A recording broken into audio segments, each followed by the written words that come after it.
Hey guys, welcome back to the channel. I got in another knife from Eafengrow to take a look at.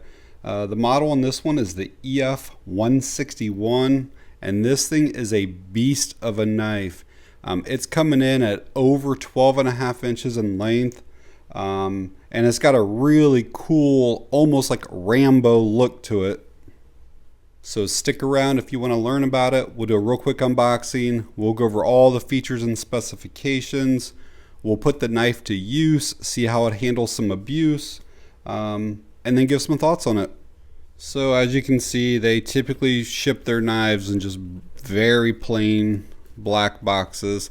I think I probably have about 10 Eafengrow knives, and I've only ever had one that had their name up on the top, and it was still black the rest of the way around the box.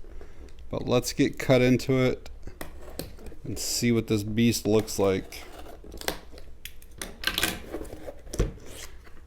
It is going to come with the sheath. I'll probably go over the sheath with you first. And it looks like they have a cleaning cloth. They usually don't include that. So put that in there. Get this out. Right out of the box, let's just check retention. We'll do it this way first. No rattle, no movement. Let's do it this way now. Again, this is a fairly heavy knife too. Zero movement. No sound, no rattle, nothing. We do have like a thumb ramp right here, which helps you pull the knife out. So you push with your thumb this direction while you're pulling this direction. I'll set that over there for now. A couple little stains right there on that Kydex, probably from the oils that they put on the knife. Looks like they've seeped through just a little bit. I will try to clean that off with like some alcohol or something, but that might be on there. It is like a taco style sheath. Multiple holes here. It looks like with this clip back here that you probably can move it to a different location if you don't like it exactly where it is. And this is kind of like one of the Tech Lock clips. You have to be in a certain spot to be able to open it. So here, right there, it's locked. So now when I push it, can't open it. I have to slide that to that position. Now when I push it, it'll come open. Right through here are for different belt widths. You can move these for wider or narrower belts. And there's also a little drain hole right there at the bottom of it. So if you get water down in there or whatever, it will drain out. I'll try to give you guys some close-ups of this EF161 before we start going over all the details. As you can see, we do have some oil that I need to clean off. There's oil up in here. But just showing you what everything looks like here.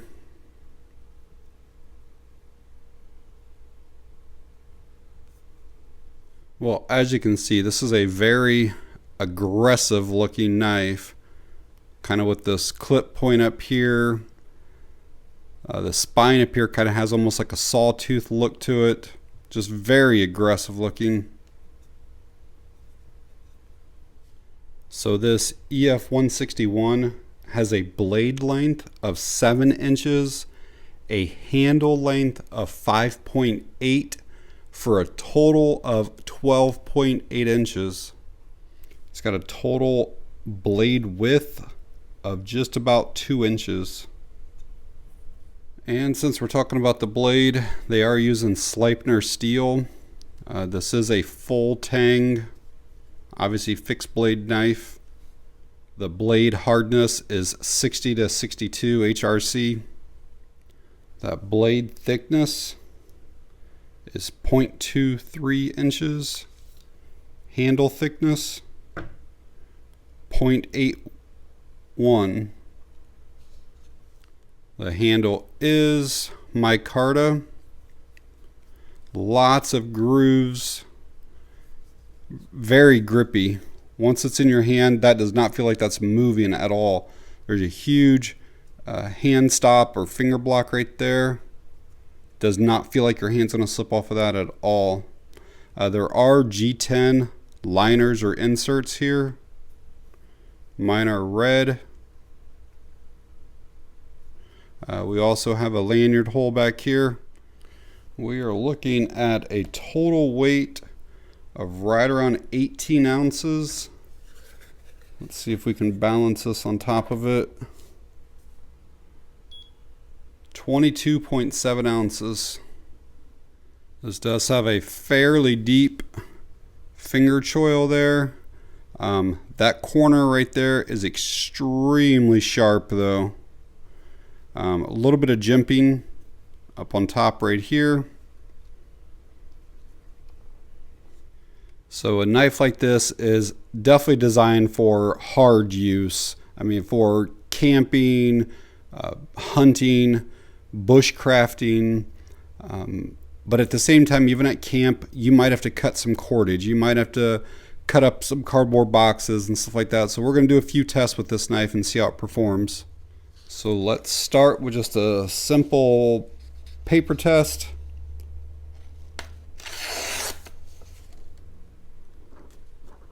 Not the cleanest cut in the world. Let's try it again.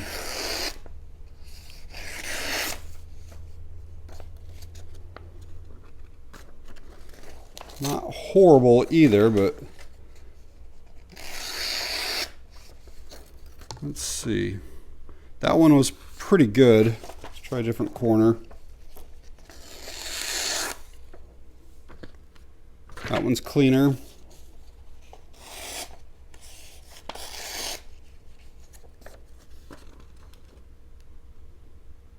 Again, not the sharpest knife right out of the box. It's cutting it fine, but I always look along the edges to see how clean that edge is going to be. Again, not horrible,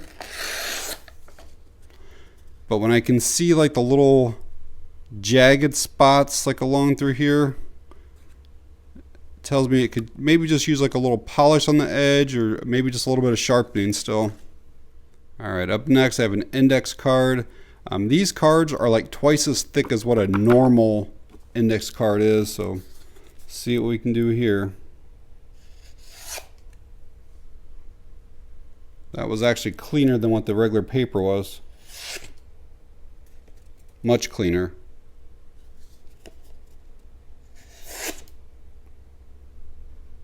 Yeah, that's going through that pretty easily and fairly clean. Hopefully that shows up on camera how much better that is. So yeah, I really like the cut on that. Got some corrugated cardboard up next. See how it does with this. Again, overall that's actually a really clean cut. Try the other side of it here.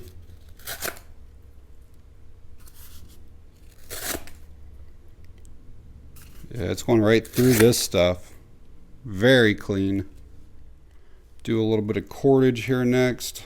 I don't anticipate it having any trouble, but I'll just see how hard I have to pull. Yeah, that went right through that. Very little effort at all. Like I'm just kind of just barely pulling here and then basically just sliding the knife and it's just going right through it. This stuff here is like that really hard plasticky type rope. The stuff that's almost impossible to tie into knots. So we'll see if we can make it through this. And sometimes it takes 2 or 3 pulls with some knives to. Yeah, it's like so tacky, like it's sticking different areas on the knife here, but I did not make it all the way through on that one pull. I wasn't really pulling hard though, so I made it through there. So let's do it another time, and I'll pull a little bit harder, just to see if we can get through in one. Yep. Up next, got a plastic zip tie. Again, I know that the knife will go through. What I like to see is how much pressure does it take to get through it. And that was kind of like a medium firm, but I mean, it did go through it cleanly. All right, up next we got this fairly thick heater hose. Again, what I'll do here is kind of almost like a sawing. I'll just kind of start and then kind of slide back and forth and see how many passes it takes to go through it. Almost all the way through. So I had to finish that second one. I probably could have went through in one pass if I were pushing a little bit firmer, but that's still pretty clean and pretty easy.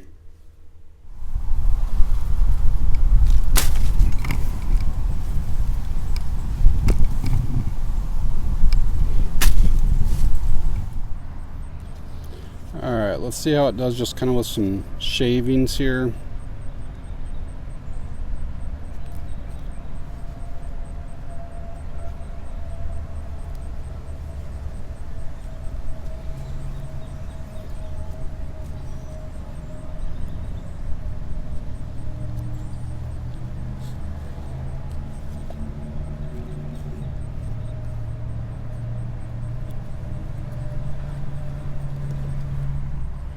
Try to do a little like a tent stake. Yeah, that's taking big chunks out. That's nice.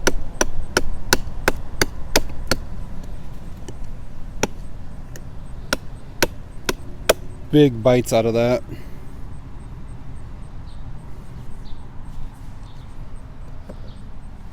All right, I'm gonna try to chop all the way through this next. You can see that takes huge chunks out of this. Lots of bite. And I'm not really swinging very far. I got the camera and the tripod and stuff in my way here. So these are just short swings. But I'm almost more than halfway through it already.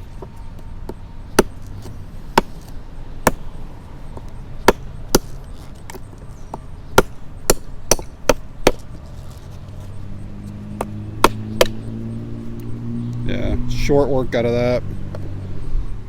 We'll try some splitting. This is just dimensional stuff. I think it was a 2x12 or something originally. But we'll just see what we can get here. Yeah, right down through that. No troubles at all.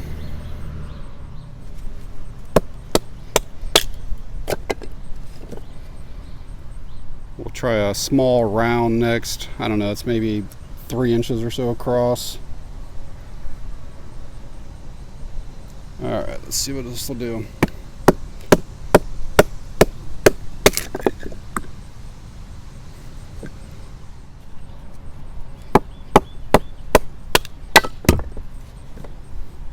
Alright, we'll try to throw some sparks next. Having like these saw teeth up here does make it more challenging because you don't have nearly as much like surface area to go against. Plus there is this black coating that's on the blade, but we'll see what we can get here. I'll try to get on one. Yeah, it actually throws pretty decent. I don't know how well that's coming up on camera with as bright as the sun is, but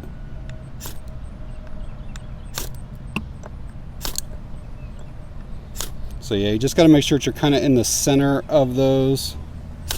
But yeah, it throws really well. I will let you guys know that those teeth do kind of mar up your rod a little bit.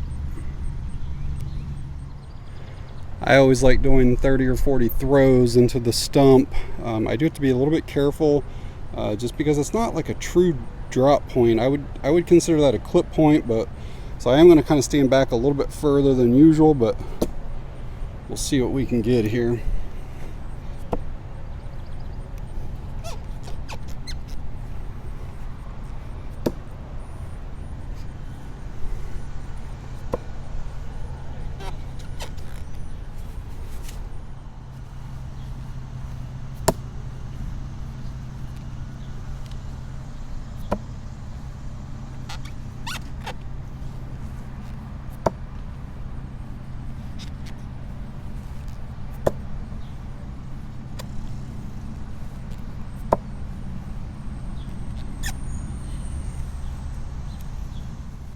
So I got to tell you guys, overall, I'm really impressed with this EF161.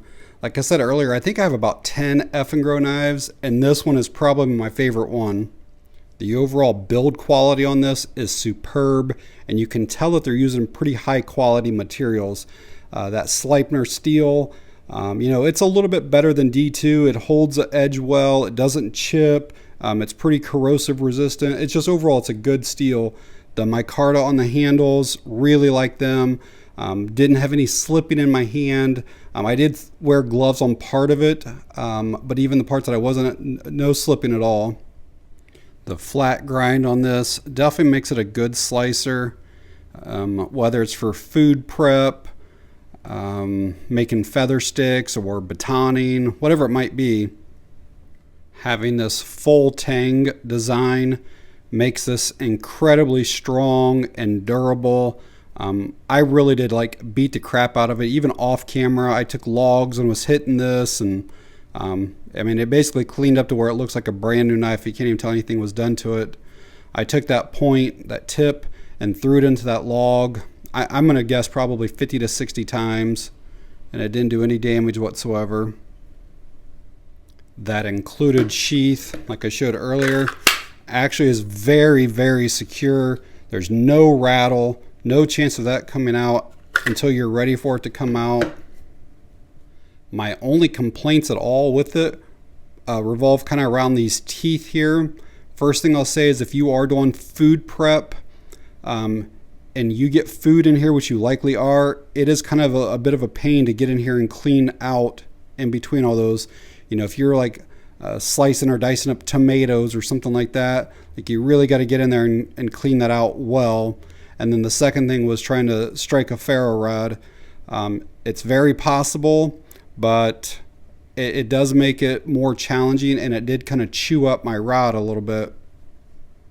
So you really have to make sure that you're kind of right in the center of that, and then you stay in the center. And I think what I was kind of doing was pulling out a little bit of an angle, and then I was getting right on the edge of these, and these are fairly sharp. But at the end of the day, I still think this is a fantastic knife, again, for bushcrafting, for hunting, camping, SHTF type scenarios, whatever it is. It's a fantastic knife. So this knife is available on Amazon. They have it in black and in a green color. At the time of me making this video, they're around $70, but there's a 10% off clickable code. So what, about $63 then? And I honestly think that's a really good price for the quality of this knife. If it were from a well-known manufacturer, this would probably be a $150 knife. But alright guys, if you found the video helpful or informative in any way, please give me a thumbs up. If you have any questions or comments, leave them down below. And that's going to be it on this one. Thanks for watching, I appreciate it.